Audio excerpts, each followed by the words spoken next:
মই দেখা নাই তেখেতে সকলোকে লগ কৰিব বিচাৰিছে আমাৰ ভেটেৰান নাগৰিকবিলাকক পাবলৈ বিচাৰিছে আৰু মোকো যিহেতু তেওঁ আমন্ত্ৰণ জনাইছে সেইকাৰণে মই আহিছোঁ কাৰণ স্পিকাৰ হ'ল আমাৰ সকলোৰে মানে এক্স MLA হওক বৰ্তমান MLA হৈ থকা হওক আমাৰ শীৰ্ষ অনুষ্ঠানৰ আমাৰ এক্স MLA সকলৰ শীৰ্ষ অনুষ্ঠান যিটো যাৰ লগত আমাৰ সম্পৰ্ক সদায় থাকিব গতিকে সেই অনুষ্ঠানৰ শীৰ্ষ এগৰাকী ব্যক্তি তেওঁৰ আমন্ত্ৰণ ক্ৰমে মই ইয়াত আহিছোঁ তেওঁৰ আমন্ত্ৰণটো শ্ৰদ্ধা জনাই পেলাই মই আহিছোঁ আৰু ইয়াতে সুযোগ লৈছোঁ মই যে যিহেতু বিশ্বজিৎ দৈমাৰী আমাৰ কোকৰাঝাৰৰ বাসিন্দা হৈছে এগৰাকী বাসিন্দা হয় গতিকে এই চহৰৰ মাজমজিয়াত থকা যিটো অনুষ্ঠান আমাৰ কোকৰাঝাৰ RNB হস্পিটেল যি হস্পিটেলখনক আমাৰ প্ৰয়াত নেতা মাননীয় ৰঘুনাথ ব্ৰহ্ম ডাঙৰীয়াই যুঁজ দি পেলাই হস্পিটেলটো স্থাপন কৰিছিলে আৰু তেওঁ নিজৰ মাটি দান কৰিছিলে গতিকে এই হস্পিটেলটো ইয়াৰ পৰা গুচি গৈছে ইয়াত মানে ইয়াত ৰাখিবৰ কাৰণে মানে অলপ দায়িত্ব ল'ব লাগে বুলিও মই কৈছোঁ আৰু মাননীয় মুখ্যমন্ত্ৰী ডাঙৰীয়াৰ ওচৰত আমি যাই পেলাই কথাটো ক'ব বিচাৰিছোঁ তো এই সুবিধাটো আমাক কৰি দিব লাগে এই কথাটো কৈছোঁ তেখেতৰো সেইটোৱে মুঠ যে কোকৰাঝাৰ মেডিকেল কলেজত বোলে 400তকৈ বেছি পেচেণ্ট নাপায় তো পেচেণ্ট নোপোৱাটো কাৰণ আছে আমাৰ পেচেণ্টবিলাক আমাৰ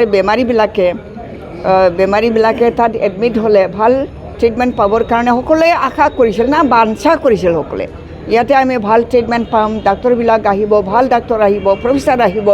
তো আমি ইয়াতে ভাল ট্ৰিটমেণ্ট পাম সেইটো আশা কৰিছিল আমাৰ ৰাইজে কিন্তু দেখা গৈছে কি এই দুখীয়া নিচলা মানুহবিলাকে বিৰাট আশা কৰি পেলাই তাত এডমিট হোৱাৰ পিছত কি দেখা পাইছে ৰাইজে পেচেণ্টবিলাকে ৰোগীবিলাকে যে তেওঁলোকক বৰপেটাতে ৰেফাৰ কৰি দিয়ে এইটো কি কথা এখন মেডিকেল কলেজে আমাৰ মেডিকেল কলেজৰ পিছত স্থাপিত হোৱা মেডিকেল কলেজখনত আমাৰ ডাক্তৰবিলাকে নিজৰ পেচেণ্টক ৰেফাৰ কৰি দিয়ে তো তেতিয়াহ'লে কি আশা কৰিব পাৰোঁ ইয়াৰ পৰা আমাৰ নিজৰ ঘৰৰে এগৰাকী পেচেণ্ট তেওঁকো মই এডমিট কৰাইছিলোঁ তেওঁকে মানে খাব নোৱাৰা বেমাৰ হৈছে সেইটোকে যদি বৰপেটালৈ পঠিয়াই দিয়ে তো পেচেণ্টবিলাকে কি আশা কৰিব পাৰে এই মেডিকেল কলেজৰ পৰা গতিকে আমাক মেডিকেল কলেজটো শক্তিশালী মেডিকেল কলেজ হওক ইয়াত ৰোগীবিলাকে এডমিট হোৱাৰ পিছত পেচেণ্টবিলাকে এডমিট হোৱাৰ পিছত ইয়াত ভাল মানে কিবা পাওক ট্ৰিটমেণ্ট পাওক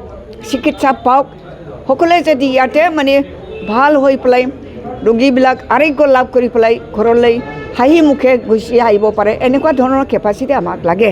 এই মেডিকেল কলেজৰ কাৰণে আমাৰ চৰকাৰে সুকীয়া বাজেট বনোৱা নাই আমাৰ যিটো এছেট চিভিল হস্পিটেলৰ যিটো এছেট সেইটো লৈ যাই পেলাই আমাৰ ইয়াত ৰোগীবিলাকে যিটো ট্ৰিটমেণ্ট পায় সেইটো সুবিধাটো একেবাৰে কিবা কৰি পেলাই বঞ্চিত কৰি পেলাই গোটেই এছেটটো লৈ যাব বিচাৰিছে কৰ্মচাৰী পৰ্যন্ত গোটেই কৰ্মচাৰী লৈ যাব তাত কিয় এপইণ্টমেণ্ট দিয়া নাই কৰ্মচাৰী মেডিকেল কলেজৰ কাৰণে যিখিনি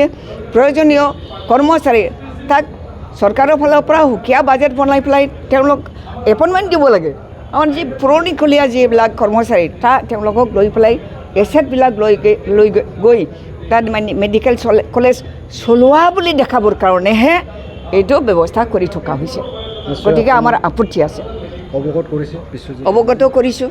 অৱগত কৰিছোঁ গোটেইটো এইবিলাক কোৱা নাই আৰু এইবিলাক বেছিকৈ কোৱা নাই খালি চিম্পলি কৈছোঁ চিভিল হস্পিটেল ৰাইজৰ মানে মুৰব্বীবিলাকক লৈ পেলাই মই লগ কৰিব বিচাৰিছোঁ গতিকে তেওঁক মই অনুৰোধ কৰিছোঁ যে CMৰ লগত যাতে আমাক তেওঁৰ লগত মানে কথাটো যাতে আমাৰ মনৰ কথাটো যাতে আমি মানে তেখেতৰ আগত ৰাখিব পাৰোঁ তাৰ কাৰণে সুবিধা কৰি দিব লাগে বুলি কৈছোঁ হয়